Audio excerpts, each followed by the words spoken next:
नमस्कार, मैं राहुल। आज मैं आपके साथ एक ऐसा टॉपिक डिस्कस करना चाहता हूँ जो अभी बहुत रिसेंटली हर जगह फैल रखा है और हर किसी स्टेट में हो रखा है, मतलब बहुत सारे स्टेट में हो रखा है। और उसका डिजीज का नाम आप जानते हो, ब्लैक फंगस। मैं कौन हूँ? मैं एक MBBS स्टूडेंट हूँ और मुझे ये बताते हुए खुश हुई है कि मैंने सारे प्रोफेसर से अपने जितने भी मतलब इन्फॉर्मेशन इकट्ठा करना था मैंने इकट्ठा करके उसके बारे में, डिजीज के बारे में मैंने सब कुछ जान लिया है। एटलीस्ट इतना बेसिक बता सकता हूँ, इतना आपको समझा सकता हूँ कि आपको समझ में भी है, आप इसके जो कॉन्सिक्वेंसेस है सब कुछ आप समझ सकते हो। सो वीडियो को बिना देर के शुरू करते हैं।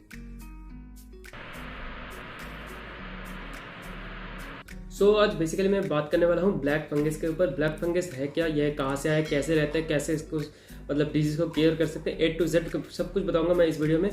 ब्लैक फंगस के ऊपर आज मैं बात करने वाला हूँ। ब्लैक फंगस है क्या, ये कहाँ से आता है, क्या करता है, नहीं करता है, कैसे ये मतलब बढ़ता है, करता है, सब कुछ के बारे में बता रहा हूँ। ब्लैक फंगस ये एक ऐसा फंगल इन्फेक्शन है जो कि ना म्यूकोरमाइकोसिस नाम का एक फंगस है, उसके वजह से होता है। और ये कहाँ पाया जाता है? ये एक्चुअली हर जगह, हर वेटी जगह पे पाया जाता है। जैसे कि आप मान लो कि मिट्टी में पाया जाता है, ये खाद में पाया जाता है, ये जो आप सब्जी फेंक देते हो घर से बाहर उसमें पाया जाता है। और इसमें जो बड़े मतलब कीड़े पड़ जाते हैं, पेड़ पौधे के देखना रूट्स में कीड़े पड़ जाते हैं और वो फंगस निकल के आते हैं सफेद टाइप का, वही है ये एक्चुअली ब्लैक फंगस। और ये ज्यादातर मॉइस्चर जगह पे रहना ज्यादा पसंद करता है, चाहे मतलब डैम जगह है ना, वहां रहना ज्यादा पसंद करता है। ये बेसिकली कहाँ से अंदर आ सकता है, यही बात है ना।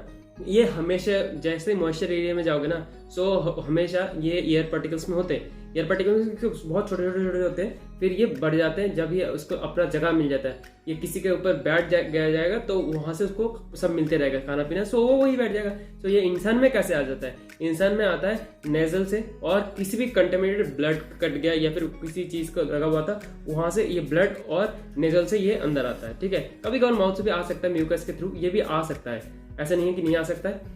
इसमें मोर्टेलिटी रेट मतलब मरने का शंका क्या रहता है? अगर आपको म्यूकोरमाइकोसिस अगर आपको अटैक किया है आपका मरने का चांस रहता है 50%। कैसे 50%?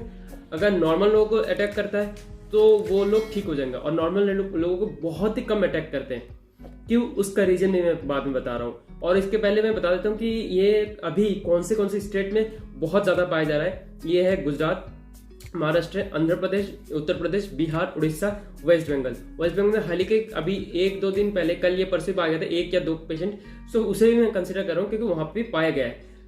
ये कैसे शुरू होता है और कैसे होता है? ये शो कहाँ करता है? शो करता है आपके स्किन पे दिखेगा, आपके ये आंखों के आसपास, ज्यादातर आंखों के आसपास ये दिखता है। अगर ये ब्रेन में अटैक करता है तो सब कुछ ब्लॉक कर देता है। ब्रेन और लंग्स, आईज, स्किन, यही है उसका जो शो करता है, जहां आप बॉडी पे शो करता है। अब इसका सिम्टम की बात करें तो ये अपने नाक से मतलब हमेशा बहते रहेगा, जिसे नोजिया बोलते हैं। और इसको थोड़ी देर बाद में काला टाइप का खून आएगा, लाइक काला खून, वो काला कुछ नेजल वगैरह जो भी आता है, आपकी रेड वगैरह सब कुछ वही काला हो जाएगा। और उसमें से अगर ब्लीडिंग में आने लगेगा, साथ साथ आपको क्या होगा कि वॉमिट का इश्यू रहेगा। आपको लगेगा कि वॉमिट हो सकता है। और जब वॉमिट होगा उसमें से ब्लड निकलेगा। वॉमिट विद ब्लड होगा, या फिर आपके नोज से ब्लड आने का संभावना है। और जो ये है ना आंखों का नीचे वाला हिस्सा, ये वाला हिस्सा ये फूल जाता है, क्योंकि यहाँ पे आंखों पे ज्यादा असर करता है ये फंगस, तो ये फूल जाता है।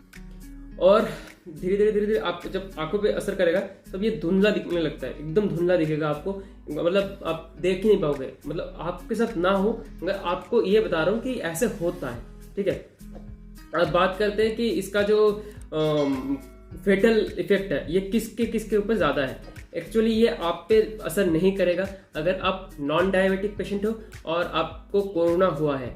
मतलब जिनको कोरोना हुआ है और वो पेशेंट अगर डायबिटिक पेशेंट है और उसको रेजिस्ट करने के लिए अगर इंसुलिन दिया जाए, मतलब स्टेरॉइड्स दिया जा रहा है, स्टेरॉइड्स देने से ये इसका जो पावर है ये इंक्रीज हो जाता है। जो इन्फेक्शन का पावर है ये भी इंक्रीज हो जाता है। उस टाइम जो लोग स्टेरॉइड्स ले रहे हैं और जो लोग डायबिटिक पेशेंट है उनको ज्यादा खतरा है। नॉर्मल पीपल के कोई खतरा नहीं है। और इसके बारे में अगर बात करें कि लोग ना कोरोना से मर नहीं रहे, इस जो फंगस है इसके वजह से मर रहे हैं। कैसे मर रहे हैं? इस कोरोना होने पे हमारे बॉडी का इम्यूनिटी पावर ना वो लेस हो जाता है। अगर इम्यूनिटी पावर लेस हो जाता है तो आपको जिंक लेना चाहिए, बहुत ज्यादा जिंक लेना चाहिए। सो जिंक कहाँ से मिलेगा? गर्म दूध से आपको जिंक मिल जाएगा। और विटामिन सी लेना चाहिए। विटामिन सी कहाँ से मिलेगा? आपको विटामिन सी मिलेगा हमेशा खट्टा चीजों से। खट्टा चीज मतलब आप नींबू ले लो, आंवला ले लो, इनमें विटामिन सी पाया जाता है। एक आंवला, वैसे सुना जाता है एक आंवला 7 नींबू के बराबर होता है, ठीक है। ये एग्जैक्ट है या नहीं है ये नहीं पता, मगर ये है, फैक्ट है। सो आपको इम्यूनिटी अगर आप डाउन हो जाता है, सो इस टाइम पे आपके जो बॉडी में पार्ट्स है, दूसरे ऑर्गन्स है, ये काम करने में थोड़ा अक्षम हो जाते हैं। सो कोई भी और बीमारी आके आप पे अटैक करता है और एकदम से आपको इंज्योर कर देता है, ठीक है। सो बीमारी कुछ भी हो, उसका जो प्राइमरी कॉज है वो कोरोना रहेगा, और उसका सेकेंडरी कॉज मतलब अगर कोरोना पेशेंट को कुछ और बीमारी आ जाती है, सो उस वजह से होता है। ये थोड़ा सा कॉम्प्लिकेटेड है। मान लो आपको कोरोना हुआ और आप डायबिटिक पेशेंट हो और आपको स्टेरॉइड्स दिया जा रहा था, सो आप पे बहुत ज्यादा इफेक्ट करेगा ये ब्लैक फंगस। ये इतना ही समझ लो, ठीक है। सो आप अगर डायबिटिक पेशेंट नहीं हो तो आपको चिंता करने की कोई जरूरत नहीं है। अगर घर पे आपका किसी का डायबिटिक पेशेंट है, सो उनको बोलो कि जितना अभी तक बचे हुए हैं वो बचे हुए रहें और बाहर ना निकले, क्योंकि ये डायबिटिक पेशेंट को ही हो रहा है। और डायबिटिक पेशेंट को सप्रेस करने के लिए स्टेरॉइड्स दिया जाता है, और स्टेरॉइड देने से यही इफेक्ट करता है। सो जो ये है स्टेरॉइड्स है, ये क्या करता है कि बॉडी को कभी कभार कमजोर कर देता है, इसलिए क्योंकि जो रोग जो है ना रेजिस्टेंस, ये कम हो जाता है बॉडी में। सो प्लस और शुगर की मात्रा ज्यादा होने से ये ब्लैक फंगस एकदम मौका मिल जाता है इसको कि अब ये अटैक करो, और अटैक करके अपना रोग जमा लेता है। आप बात करते हैं डायग्नोसिस के ऊपर कि अगर आपको हुआ है और अगर पेशेंट का आपके किसी जानकारी को या पेशेंट को हुआ है तो डायग्नोसिस कैसे किया जाए। उसके लिए उसको सीटी स्कैन करवाया जाता है, एमआरआई करवाया जाता है। और सीटी स्कैन में क्या देखा जाता है कि साइनोसिस में कोई फंगल इन्फेक्शन तो नहीं हुआ है, या फिर अगर वो होता है वो पकड़ा जाता है सीटी स्कैन और एमआरआई की वजह से। और इसके बाद अगर सेकंड कुछ डायग्नोसिस करना है वो करते हैं बायोप्सी और नेजल स्वैप्सी। सो इसके वजह से भी पता लग जाता है। अब बात करते हैं ट्रीटमेंट के ऊपर। ट्रीटमेंट कैसे किया जाता है? अपने बॉडी को जो इनको हुआ उनको पहले इम्यूनिटी बूस्ट करना पड़ेगा। अगर इम्यूनिटी कमजोर होगा तो ये हमेशा ही पकड़ लेगा। सो उनकी इम्यूनिटी को बहुत ज़्यादा बूस्टअप करने की ज़रूरत है, और जो स्टेरॉइड्स चल रहा था उसको बिल्कुल स्टॉप करना है। और उसी साथ साथ डायबिटिक पेशेंट को कंट्रोल भी करना है अपना डायबिटीज़ को। अगर वो अपने लेवल को कम कर लेते हैं, एकदम कंट्रोल में ले आते हैं, तो फिर ये इन्फेक्शन होने का कोई खतरा नहीं है। और साथ साथ जो म्यूकोरमाइकोसिस नाम का एक इंजेक्शन लगाया, मतलब इसके ऊपर एक इंजेक्शन लगाया जा रहा है, वो है एम्फेटेरिनोसिन।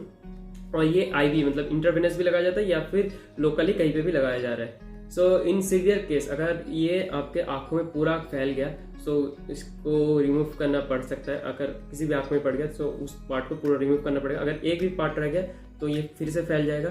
सो क्योंकि मॉइस्चर जगह भी फैलता है और हमारे बॉडी के अंदर ब्लड है, ये है वो है, सब मॉइस्चर ही मॉइस्चर है। सो इसके लिए आपको पहले से उस जगह को रिमूव करना होता है। ये बहुत रेयर केस है, मगर ये हो सकता है। और साथ से अगर ब्रेन में पहुंच गया तो ये 100% इसका सीवियर केस, ये डेथ है। सो इतना ही है। अगर इसको बचना है, अगर इतना सीवियर केस हो चुका है, तो आपको उसी time ENT, neurologist and neurosurgeon तीनों को एक साथ कॉन्टैक्ट करके उनका मीटिंग बैठा के फिर उन्हीं से डायग्नोस करना चाहिए। और बाकी वीडियो को अच्छा लगा तो प्लीज़ लाइक कर दो और सब्सक्राइब कर दो, और इस वीडियो को जितना हो सके शेयर करो अपने दोस्तों के साथ, लोगों के साथ। सो मिलते हैं नेक्स्ट वीडियो में कुछ ऐसा ही टॉपिक को लेके। सो बाय बाय।